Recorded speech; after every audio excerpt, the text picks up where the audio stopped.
ఈ సంవత్సరము ఉత్సహించే సంవత్సరంగా, ఘనమైన కార్యాలు జరిగే సంవత్సరంగా దేవుడు ఉంచాలని నిర్ణయించాడు. దేవుని బిడ్డలారా, దేవుడు నిర్ణయించినటువంటిది నెరవేరాలి అంటే అది దేవుని నిర్ణయాన్ని బట్టి మాత్రమే కాదు, నీ జీవితంలో నువ్వు కూడా ఆ వాగ్దానానికి, ఆ యొక్క దేవుని కార్యానికి సహకరించే వ్యక్తిగా ఉండాలి. అప్పుడే వాగ్దానం కానీ దేవుని వాక్యము కానీ మన జీవితంలో నెరవేరుతుంది. దేవుడు ఇచ్చాడు నెరవేరుతుంది అనుకోవడం మన భ్రమ.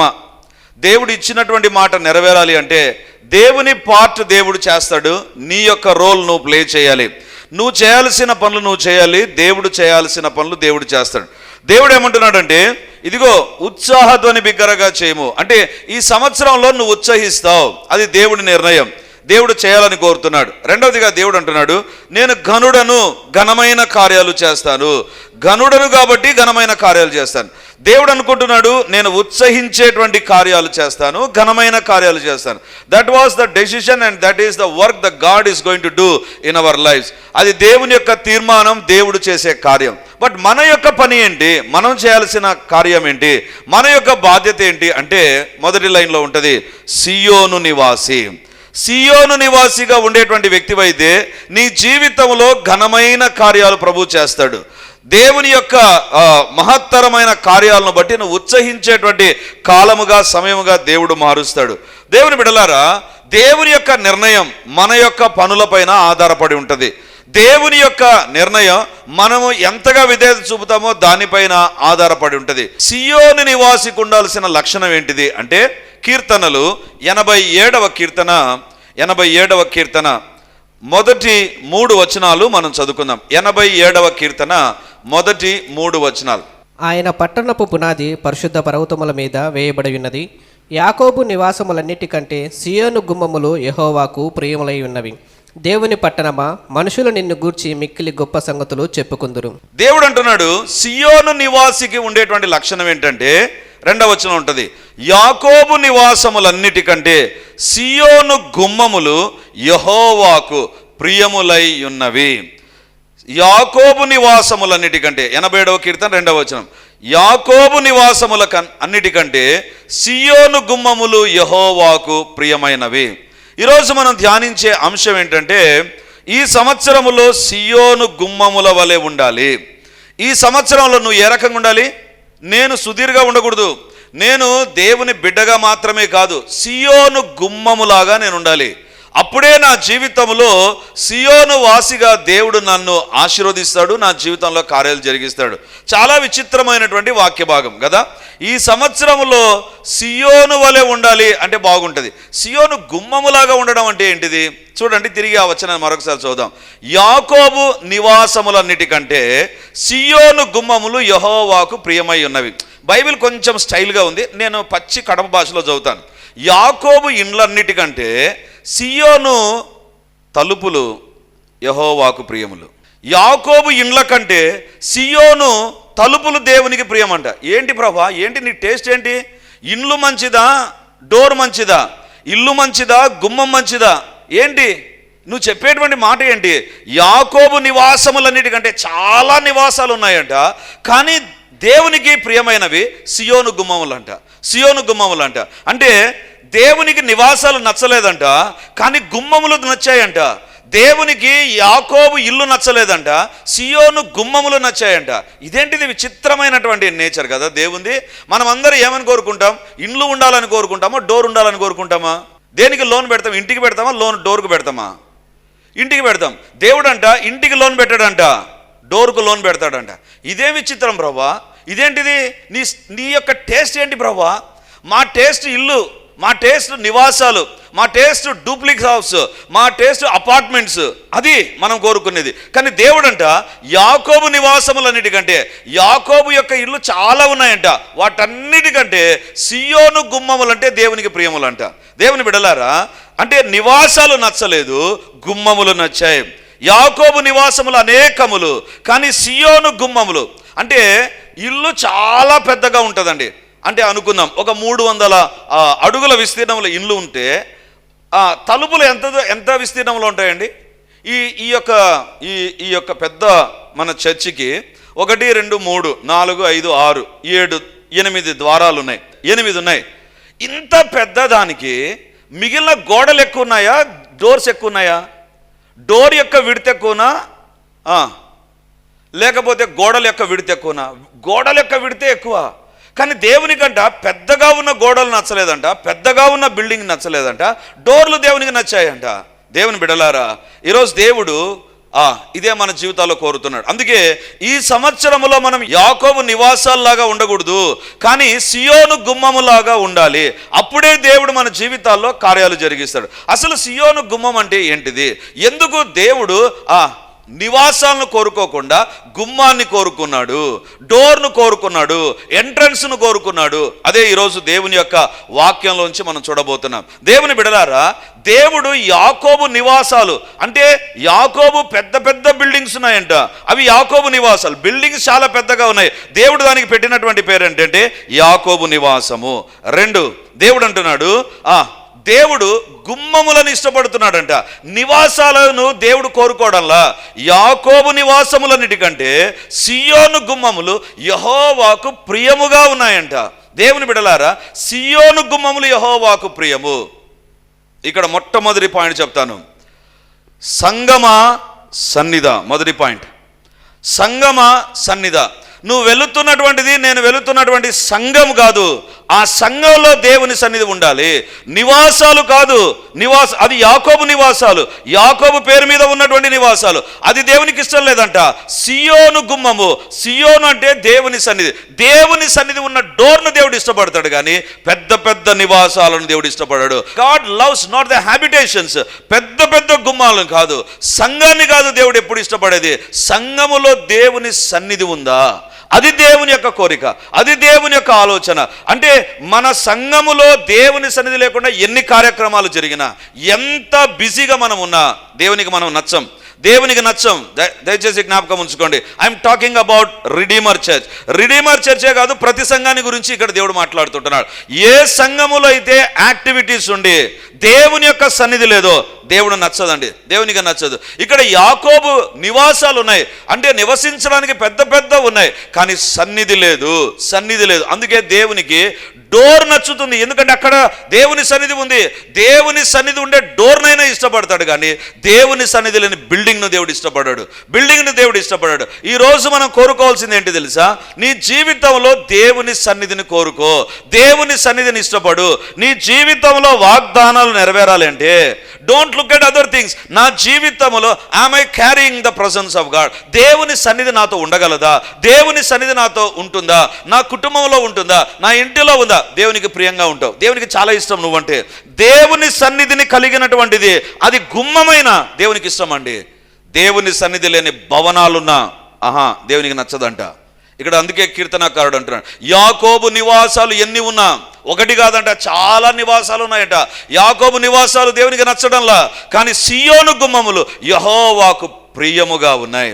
దేవుడు అంటున్నాడు, మనం ఎవరము, ఏం చేస్తున్నాము, దట్ ఈస్ సెకండరీ. మన బ్యాక్గ్రౌండ్ ఏంటి సెకండరీ, మన యొక్క లైఫ్ స్టైల్ ఏంటి సెకండరీ. కానీ దేవుని సన్నిధి నీ దగ్గర ఉండగలిగిన వ్యక్తిగా నువ్వు ఉన్నావా? If you are able to carry the presence of God, దేవుని సన్నిధి నీతో ఉండడానికి ఇష్టపడేటువంటిదైతే నీ జీవితం, నీ కుటుంబం దేవునికి చాలా ప్రియంగా ఉంటుంది, చాలా ప్రియముగా ఉంటుంది. దేవుని బిడ్డలారా, ఈరోజు దేవుడు మనతో మాట్లాడుతుంటున్నాడు. యేసుప్రభు ఒకానొక రోజు ఆలయంలోకి వెళితే యేసుప్రభు ఎక్కడ కూర్చున్నాడో తెలుసా? కానుక పెట్టె దగ్గర కూర్చున్నాడంట. ధనవంతులు వచ్చి కానుకలు చాలా అందులో వేస్తూ ఉంటే ఎవ్వరూ నచ్చడంలా, కానీ ఒక స్త్రీ వచ్చింది, 2 కాసులు వేసింది. అంటే మనకు అర్థం కావడానికి చెప్తాను, ఒక 2 రూపాయలు, ఒక రూపాయి బిల్లలు 2 వేసిందంట. 2 వేస్తే కవర్స్ ఇచ్చిన వారు, లేదా చెక్కులు ఇచ్చిన వారు, లేదా యూపీఐ ట్రాన్స్ఫర్ చేసిన వారు నచ్చలేదంట. 2 బిల్లలు వేసిన స్త్రీ నచ్చిందంట. ఎందుకు తెలుసా? ఆమె దేవుని సన్నిధిని కలిగినటువంటి స్త్రీ, దేవుని సన్నిధిని కలిగినటువంటి స్త్రీ. ఆమె అంటుంది, నా జీవితంలో నాకు ఈ 2 నాణ్యాలే జీవితం అంతా, ఇంతకంటే ఏమి లేవు, కానీ ఈ 2 నాణ్యాలు దేవునికి ఇచ్చేస్తా. ఈ 2 నాణ్యాల కంటే దేవుడు నాకు ఇంపార్టెంట్ అని భావించింది. అందుకే దేవుడు అంటున్నాడు, వీళ్ళందరికంటే ఈమె ఎక్కువ వేసింది, ఈమె ఎక్కువ వేసింది. దేవుని బిడలారా, ఈరోజు దేవుడు మనతో మాట్లాడుతుంటున్నాడు, నీ జీవితంలో దేవుని సన్నిధిని ఇష్టపడు, దేవుని సన్నిధిని నువ్వు కోరుకో, దేవుని సన్నిధి విషయంలో నువ్వు ఆలోచన కలిగినటువంటి వ్యక్తి వ్యక్తిగా నువ్వు ఉండాలి. తిరిగి ఒకసారి చదువుకుందాం. 87వ కీర్తన మొదటి 2 వచనాలు చదువుదాం. యాకోబు నివాసములన్నిటికంటే సియోను గుమ్మములు యెహోవాకు ప్రియములై ఉన్నవి. దేవుడు అంటున్నాడు, మొదటి వచనం, ఆయన పట్టణము పునాది పరిశుద్ధ పర్వతం మీద వేయబడినది. యాకోబు నివాసములన్నిటికంటే సియోను గుమ్మములు యెహోవాకు ప్రియములై ఉన్నవి. దేవుడు మనతో మాట్లాడుతున్న మాట ఏంటంటే, buildings are not important to God. అక్కడ దేవుని సన్నిధి లేకపోతే అది ఎంత పెద్ద బిల్డింగ్ అయినా దేవుడు అక్కడ ఉండడు. దేవుడు అక్కడ ఉండడు. దేవుడు అక్కడ లేనటువంటి పరిస్థితి ఉంటే దేవుడు అక్కడ ఉండడు. కానీ ఒకవేళ గుమ్మము దగ్గర దేవుని సన్నిధికి అనుకూలంగా ఉందా, ఆ గుమ్మాన్ని దేవుడు ఇష్టపడతాడంట. బైబిల్లో మనం చూస్తే ధనవంతుడు లాజరు అని 2 వ్యక్తులు ఉన్నారండి. ధనవంతుడు ప్రతిరోజు బహుగా సుఖించేవాడంట. అంటే ఆ ధనవంతుని దగ్గర ఎంత డబ్బు ఉందంటే ఎవరైనా ఒకసారి సుఖిస్తారండి. ఎవరైనా ఒక నెలకు ఒకసారి, లేదా ఏదో క్రిస్మస్ పండుగ, న్యూ ఇయర్కు బాగా ఎంజాయ్ చేయాలని కోరుతాడు. ఈ ధనవంతుడు ఎలాంటి వాడంటే అనుదినము సుఖించేవాడు. పక్కనే ఒక వ్యక్తి ఉన్నాడు, అష్టదరిద్రుడు. ఏమంటే ఆరోగ్యం లేదు, ధనము లేదు, ఉండడానికి ఇల్లు లేదు. ఆ ధనవంతుని వాకిట ఉన్నాడు. ఒక్క ఆధార్ కార్డు కూడా లేదు. ఎందుకు తెలుసా? అడ్రస్ లేదు. ధనవంతుని వాకిటి దగ్గర ఉన్నాడు. కానీ ఆ వ్యక్తిని దేవుడు ఏం చేశాడు తెలుసా? ఆ ధనవంతుని ఇంటి వాకిటి దగ్గర ఉన్నటువంటి లాజరును దేవుడు పరలోకానికి తీసుకుపోయాడు. కానీ ధనవంతుడు నరకంలోనికి వెళ్ళిపోయాడు. ఎందుకు తెలుసా? It is not because God has decided, they have decided. ధనవంతుడు అనుకున్నాడు, నేను సుఖిస్తాను, నాకు దేవుని సన్నిధి అక్కర్లా, నాకు దేవుని ఆశీర్వాదాలు అక్కర్లా, నాకు దేవుని దీవెనలు అక్కర్లేదు, నాకు దేవుని యొక్క సన్నిధి అక్కర్లేదు. I want enjoy my life. నాకు నా జీవితాన్ని ఎంజాయ్ చేసుకోవడం నాకు కావాలి, నేను ఎంజాయ్ చేయాలి, ఇప్పుడు కాకపోతే ఎప్పుడు అనుకున్నటువంటి వ్యక్తి ధనవంతుడు. దేవునికి విలువనివ్వాల. కానీ దరిద్రుడుగా ఉంటూ తన శరీరం అంతా వ్యాధి, తన శరీరం అంతా కురుపులు, తన శరీరం అంతా గాయాలు, ఈవెన్ తన శరీరాన్ని తుడుచుకోవడానికి తనకు శక్తి లేదు, కుక్కలు వచ్చి నాకే అంత వర్స్ట్ కండిషన్లో ఉన్నాడు. కానీ దేవునికి విలువనిచ్చాడు. అందుకే దేవదూతలు వచ్చి తీసుకొని వెళ్ళారు అతన్ని పరలోక రాజ్యానికి. అనుదినము సుఖించే వ్యక్తి నరకంలో యాతన పడుచున్నాడు. It is not who we are. మనం ఎవరము కాదు ఇంపార్టెంటు, మన దగ్గర దేవుని సన్నిధి ఉందా, అదే నీ జీవితాన్ని చాలా వ్యత్యాసం చేస్తుంది. There is a lot of difference between a people and the people who have the presence of God. ప్రజలు వేరు, ప్రభు సన్నిధి కలిగిన ప్రజలు వేరు. స్థలం వేరు, ప్రభు సన్నిధి కలిగిన స్థలం వేరు. దేవుని సేవకులు వేరు, దేవుని సన్నిధిని క్యారీ చేసే సేవకులు వేరు. ఇది మనం గుర్తించగలిగితే, అందుకే దేవుని యొక్క వాక్యంలో వ్రాయబడింది, యాకోబు నివాసములన్నిటికంటే సియోను గుమ్మములు యెహోవాకు. నీ దగ్గర డబ్బు లేకపోవచ్చు, నీ దగ్గర ఆరోగ్యం లేకపోవచ్చు, నీ దగ్గర ఇక ఏది లేకపోయినా దేవుని సన్నిధిని నువ్వు కలిగినటువంటి వ్యక్తి అయితే నీ జీవితాన్ని దేవుడు తలగానే ఉంచుతాడు. హల్లెలూయా.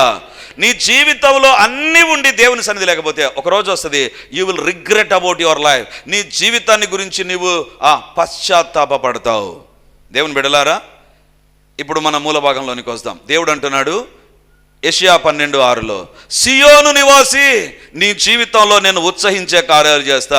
సియోను నివాసి నీ జీవితంలో ఘనమైన కార్యాలు చేస్తా. ఇక్కడ బైబిల్లో వ్రాయబడింది, సియోను గుమ్మములు యెహోవాకు ప్రియమైనవి. ఎందుకు గుమ్మాన్ని దేవుడు ఇష్టపడుతున్నాడు, నివాసాలను ఇష్టపడలేదంటే అవి సియోను కాదు, దేవుని సన్నిధి లేదు అక్కడ, యాకోబుగానే ఉన్నాడు. The name is a different, the presence is a different. పేరు వేరు, సన్నిధి వేరు. పేరు వేరు, సన్నిధి వేరు. సన్నిధి కలిగినటువంటి చోట నీవు ఉండగలిగితే నీ జీవితంలో గొప్ప కార్యాలను చూస్తావు. దేవుని బిడ్డలారా, ఈరోజు దేవుడు మనతో మాట్లాడుతుంటారు. వాగ్దానం ఎప్పుడు నెరవేరుతుంది తెలుసా? ఆశీర్వాదాలు ఎప్పుడు ఉంటాయి తెలుసా? నీవు దేవుని సన్నిధిని కలిగినటువంటి వ్యక్తివి అయితే. దేవా, నీ సన్నిధి నాతో ఉంచు, నీ సన్నిధి నాతో ఉండినట్లుగా నేను పరిశుద్ధంగా ఉంటాను, జాగ్రత్తగా ఉంటాను, భయభక్తులతో ఉంటాను అని ఎవరైతే ఇష్టపడతారో వాళ్ళంటే దేవునికి ఇష్టం అండి. వాళ్ళంటే దేవునికి ఇష్టం. దేవునికి స్తోత్రం. దేవుని బిడ్డలారా, మన జీవితాలు దేవునికి ఎప్పుడు ఇష్టంగా ఉంటాయి తెలుసా? నీ దగ్గర దేవుని సన్నిధి ఉండగలిగిన పరిశుద్ధత నీలో ఉంటే. ఇది లేకుండా నువ్వు ఎంత ప్రయత్నం చేసినా కూడా గుర్తుంచుకో, it is going to create a vacuum in you. నీలో ఒక ఖాళీ స్థలాన్ని అది క్రియేట్ చేస్తుంది అంతే. దేవుడు లేనటువంటి ఖాళీ స్థలం దేనికి సూచనగా ఉంటుంది తెలుసా? దేవుడు అంటాడు, ఒక దయ్యం ఒక వ్యక్తిలో నుంచి వెళ్ళిపోయిన తర్వాత, దేవుడు వెళ్ళగొట్టిన తర్వాత, ఆ వ్యక్తి జాగ్రత్తగా తన జీవితాన్ని కాపాడుకొనకపోతే చెడ్డవైన 7 దయ్యాలు వస్తాయంట. దేవుని సన్నిధి నీ దగ్గర లేకపోతే చెడ్డవైన 7 దయ్యాలు. ఒక దయ్యంతోనే అల్లాడిపోతాం. అంటే నేను అనేటువంటిది, కొంతమంది దయ్యం అంటేనే వాళ్ళ భార్యనో వాళ్ళ భర్తనో ఎవరో గుర్తు వస్తారు కదా. నేను ఒకవేళ వాళ్ళే దయ్యం అనుకుందాం, ఒక దయ్యంతోనే ఎగలేకపోతున్నాం. దేవుడు అంటాడు, మంచి దయ్యాలు మన దగ్గర ఉండేటువంటి మనుషులు మంచి దయ్యాలు. సాతాను ఎలాంటి వాడు తెలుసా? చెడ్డవాడు. 7 చెడ్డ దయ్యాలు వస్తాయంట. నీ దగ్గర దేవుని సన్నిధి లేకపోతే, నువ్వు దేవుని సన్నిధిని కోరుకోకపోతే, కొత్త సంవత్సరంలోనికి వచ్చిన 7 చెడ్డ దయ్యాలు రెడీగా ఉంటాయి. ఎప్పటికీ దేవా నా ఇంటిలో నీ సన్నిధి ఉందా లేదా పరీక్షించుకో, సరి చేసుకో. నీ ఇంటిలో ఒకటి జరగలేదా? దేవుని సన్నిధి ఏమైనా మిస్ అయిపోయిందా? నేను ఎప్పుడు ఈ ఎగ్జాంపుల్ చెప్తుంటానండి, ఎందుకంటే నన్ను చాలా ప్రభావితం చేసినటువంటి ఎగ్జాంపుల్. ఒక మీటింగ్లో ఒక దైవ సేవకుని దగ్గర ట్యూబ్ లైట్స్ ఉంటే, ఆ ట్యూబ్ లైట్స్ మేము ఎక్కడికో ఎవరికో ఎందుకు ఇచ్చేది బాడుగా అని చెప్పి, ఈ దైవ సేవకుని దగ్గర ఉంటే దైవ సేవకుని దగ్గర నుంచి తీసుకొని ఆయనకు రెంట్ ఇద్దామని చెప్తే, సరే బ్రదర్ అని చెప్పాడు. సో చివరి రోజు మీటింగ్లో బీభత్సమైన వర్షం పడింది. మీటింగ్ అయిపోయిన తర్వాత, సో ఇప్పుడు ఆ బీభత్సమైన వర్షానికి ఆ దినాల్లో ట్యూబ్ లైట్స్ పెట్టేవాళ్ళు, tube lights. So tube lights వర్షంలో నానితే కాలిపోతాయి కదా, అది మనకు తెలిసిందే. సో వర్షంలో నానిపోయాయి. ఒక 80 ట్యూబ్ లైట్స్, 100 ట్యూబ్ లైట్స్ వాడితే అందులో ఒక 20 ట్యూబ్ లైట్స్, 10 ట్యూబ్ లైట్స్ కాలిపోతే మరుసటి రోజు ఆయనకు హ్యాండ్ ఓవర్ చేయడానికి వెళ్ళి, పాస్టర్ గారు మీరు ఇన్ని లైట్లు ఇచ్చారు, దీంట్లో 20 కాలిపోయాయి, వీటికి రెంట్ ఇది కాలిపోయిన వాటికి డబ్బు ఇది అని చెప్తే, ఆయన ఏమన్నాడంటే, బ్రదర్ రెంట్ ఇవ్వండి, 20 కాలిపోయాయి కదా, దానికి డబ్బు వద్దు అన్నాడు. వద్దండి, మీరు తీసుకోండి, ఎందుకంటే మీరు కూడా కొనుక్కోవాల్సిందే కదా, సో అది మా దగ్గర కాలిపోయాయి కాబట్టి తీసుకోండి అని చెప్పాను. ఆయన అంటే, వద్దు బ్రదర్ వద్దు, నాకు రెంట్ ఇవ్వండి చాలు. నేను అడిగాను, ఎందుకు వద్దు అంటున్నారు మీరు? అప్పుడు ఆయన ఒక మాట అన్నాడండి, నా జీవితాన్ని ఒక్కసారి ఇప్పటికి కూడా ప్రభావితం చేసే మాట అన్నాడు. బ్రదర్, ఏ దేవుడైతే 80 ట్యూబ్ లైట్లను కాపాడినాడో, అదే దేవుడు 20 ట్యూబ్ లైట్లను ఎందుకు కాపాడలా అంటే, ఈ 20 ట్యూబ్ లైట్లు నా జీవితంలో ఒక లెసన్ నాకు నేర్పిస్తున్నాయి. ఎక్కడో నేను సరి చేసుకోవాలి. 80 ట్యూబ్ లైట్లు కాపాడిన దేవుడు 20 ట్యూబ్ లైట్లు ఎందుకు కాపాడలేదు అంటే, ఎక్కడో నా కుటుంబంలోనో నా వ్యక్తిగత జీవితంలోనో ఎక్కడో దేవుని సన్నిధి మిస్ అయిపోతుంది. దేవుని బిడ్డలారా, ప్రతి దానికి సాతాను ఏం చేశాడో, వాళ్ళు ఏం చేశారో, వీళ్ళు ఏం చేశారో అది కాదు ఫస్ట్ చెక్ చేసుకోవాల్సింది. నేను కరెక్ట్గా ఉన్నానా? నా కుటుంబం కరెక్ట్గా ఉందా? నా జీవితం కరెక్ట్గా ఉందా? ఒకవేళ సాతానికే దేవుడు అవకాశం ఇచ్చి, సాతానా నిన్ను ఊరికే వీళ్ళు ఆడిపోసుకుంటారు చూసుకో అని చెప్పాడంటే, ఒక్కరం బ్రతకమేమో, ఎగిరెగిరి కొడతాడేమో. ప్రతి దానికి నన్నే కారణం చేస్తాను, నువ్వు అన్ని పాడు పనులు చేసి అని. దేవుని బిడ్డలారా, ఒక్కసారి ఆలోచించండి. యాకోబు నివాసాలన్నిటికంటే సియోను గుమ్మములు దేవునికి ఇష్టం. సియోను అంటే దేవుని సన్నిధి నీతో ఉండాలి. దేవుడు ఎప్పుడు నీతో ఉంటాడు? నువ్వు పరిశుద్ధంగా ఉంటే. ఆయన పరిశుద్ధ స్థలములలో నివసించేవాడు, పరిశుద్ధ స్థలములో నివసించేవాడు. క్రిస్మస్ సీజన్లో సండే స్కూల్ టీచర్స్కు, యూత్ వాళ్ళ దగ్గరకు వచ్చి ఒక మాట చెప్పాను, మీరు చేసే డ్యాన్స్, మీరు నేర్పించే డ్యాన్స్ ఎట్టి పరిస్థితుల్లో సాతానుకు అవకాశం ఉండడానికి వీల్లేదు. అది ఆలోచించండి, అది చూడండి. లేదంటే ఇప్పుడు నాకు ఆ స్టెప్ ఎలాంటిదో నాకు తెలీదు, మీ ఫ్రెండ్స్కి చెప్పండి, వాళ్ళు వచ్చి చూడని. వాళ్ళు వచ్చి చూసిన తర్వాత అది ఒకవేళ సినిమా స్టెప్ అయితే వద్దనే వద్దు. ఎందుకు తెలుసా? పరిశుద్ధతను దేవుడు కోరుకుంటాడు. నేను డ్యాన్స్ చేశానా లేదా కాదు, పరిశుద్ధత ఉంది అక్కడ. దేవుని బిడ్డలారా, యాకోబు నివాసాలు ఉన్నాయంట. నాకు అనిపిస్తుంది నివాసము అనేటువంటిది, ఇల్లు వేరు నివాసం వేరు. ఇల్లు అంటే చిన్నది, నివాసం అంటే పెద్దది. ఇంగ్లీష్లో ట్రాన్స్లేషన్ హౌస్ అని ఉండదు, మ్యాన్షన్ అని ఉంటుంది. మ్యాన్షన్ అంటే రాజభవనం. రాజభవనాలు ఉంటే అది వద్దంట దేవునికి. గుమ్మము చాలంట, గేట్ చాలంట దేవునికి. ఎందుకంటే గేట్ పరిశుద్ధంగా ఉంది. సియోను గుమ్మములు యెహోవాకు ప్రియమైనవి. 2026 ఎప్పుడు happy new year, blessed new ఇయర్గా ఉంటుంది తెలుసా? వెన్ యూ లవ్ హోలీనెస్, పరిశుద్ధతను నువ్వు ప్రేమిస్తే, పరిశుద్ధతను ప్రేమిస్తే. రెండవదిగా, యాకోబు నివాసాలను దేవుడు ఎందుకు కోరుకున్నాడు? దేవుని బిడ్డలారా, తిరిగి 2వ వచనం చదువుకుందాం. 87వ కీర్తన 2వ వచనం. యాకోబు నివాసముల కంటే సియోను గుమ్మములు యెహోవాకు ప్రియములై ఉన్నవి. యాకోబు నివాసములన్నిటికంటే సియోను గుమ్మములు యెహోవాకు ప్రియమైనవి. ఇప్పుడు గుమ్మాన్ని గురించి మూడు మాటలు చెప్తాను. అందరూ లోపలికి వచ్చారు. ఎక్కడి నుంచి వచ్చారు? గుమ్మములో నుంచే వచ్చారు. గుమ్మము చెప్పేటువంటి మొట్టమొదటి సందేశం ఏంటి తెలుసా?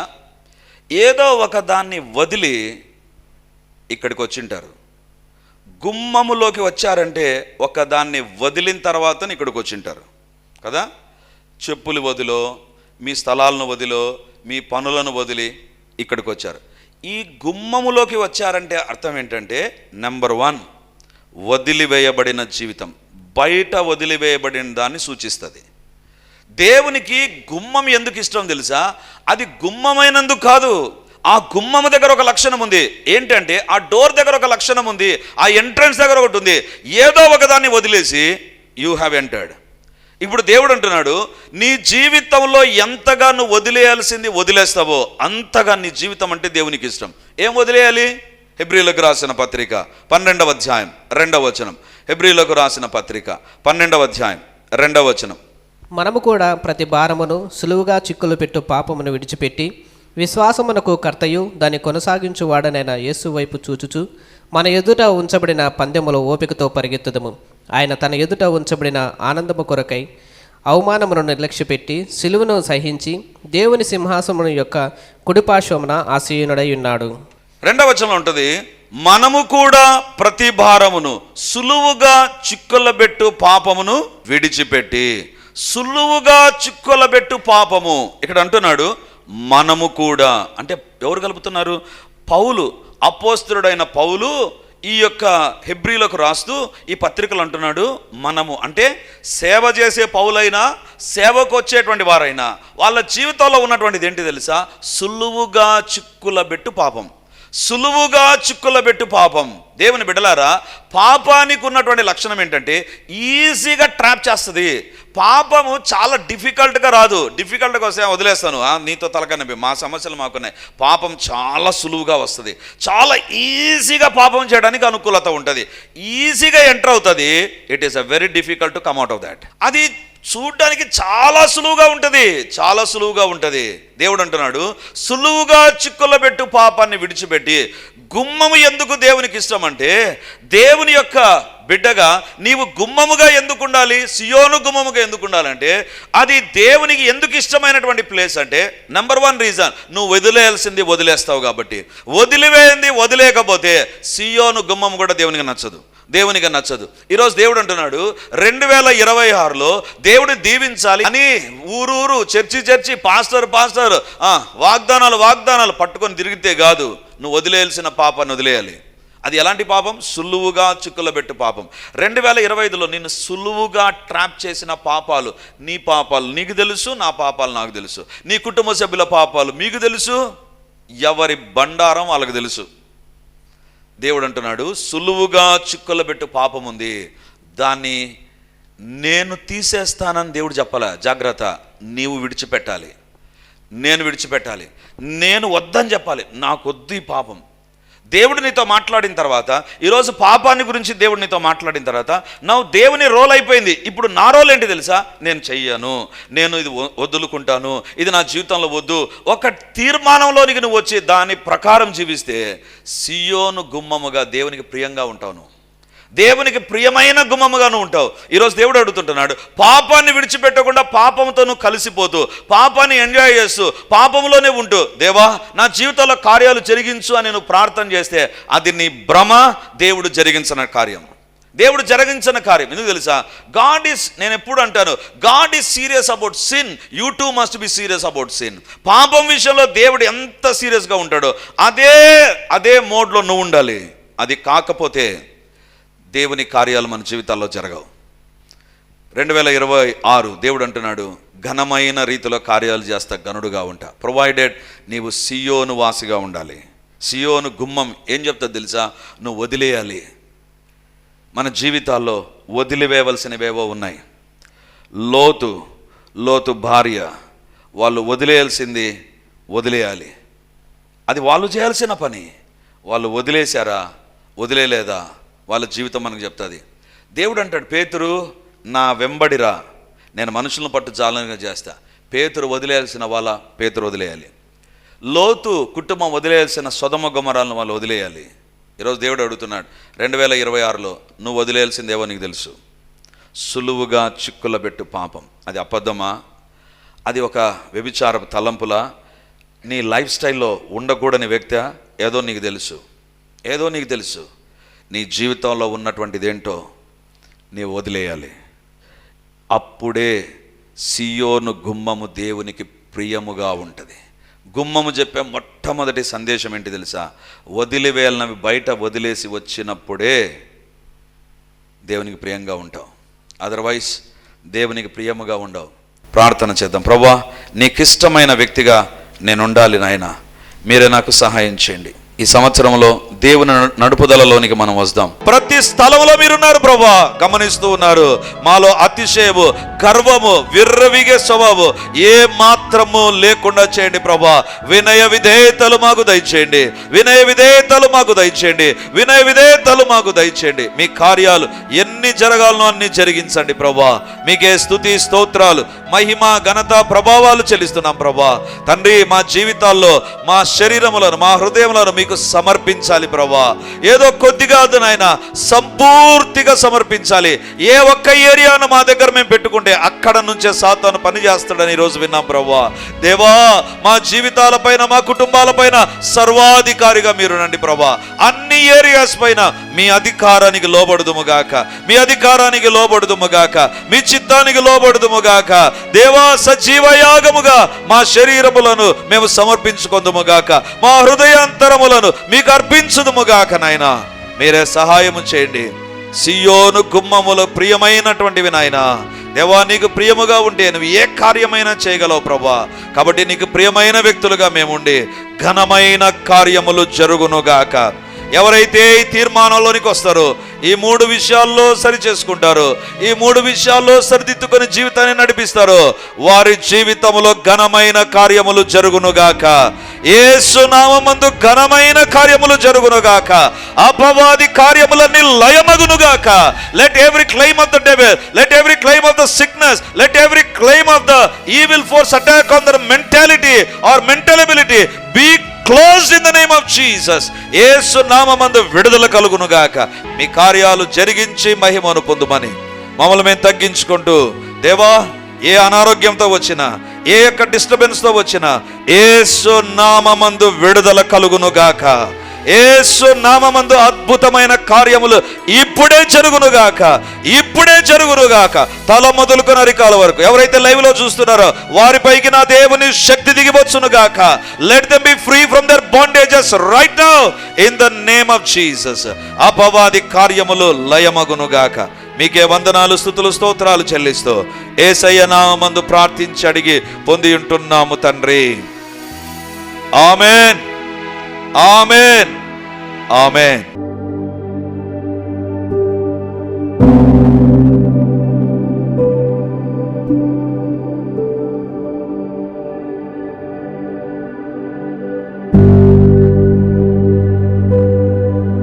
Praise the Lord. యేసుక్రీస్తు పరిశుద్ధ నామందు మీ ఒక్కొక్కరికి మా వందనాలు తెలియజేస్తుంటున్నాను. రిడీమర్ చర్చిలో మొదటి ఆరాధన 8 గంటలకు ప్రారంభమవుతుంది, రెండవ ఆరాధన 10 గంటలకు ప్రారంభమవుతుంది, మూడవ ఆరాధన సాయంత్రం 7 గంటలకు ఉంటుంది. దేవుని బిడ్డలారా, ఎవరైనా ఉదయం ఆయా పనులు కలిగి రెండవ ఆరాధనలకు రాలేకపోతున్నారని భావించి ఈ యొక్క మొదటి ఆరాధన ప్రారంభిస్తున్నాం. సో ఈ యొక్క అవకాశాన్ని సద్వినియోగం చేసుకొని దేవుని యొక్క సన్నిధికి వచ్చి దైవ దీవెనలు మీరు పొందాలని కోరుతున్నాం. మొదటి 2 ఆరాధనలు మాత్రమే ప్రభు బల్ల ఉంటుంది. కాబట్టి సిద్ధపడి దేవుని సన్నిధికి రమ్మని మిమ్మల్ని కోరుతూ ఉన్నాను.